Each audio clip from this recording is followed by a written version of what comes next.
Okay, we're going to do a quick install on a Ford F-150 front. Take the SN30 clip, just slide it over and it clips into place right there. Oops, do it one more time.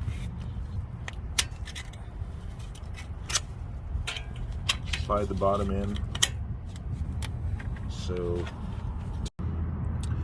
there's the profile of the clip, and this is the bottom, and that goes right over the rotor.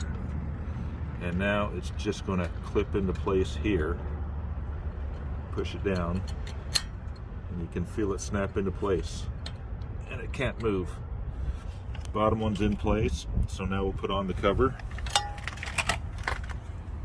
I put the bottom on first over the studs, and then as you see on the top, it just needs a little bit of a encouragement there to get up and over the studs. And now that's in place, and we just put on the 1032 nuts.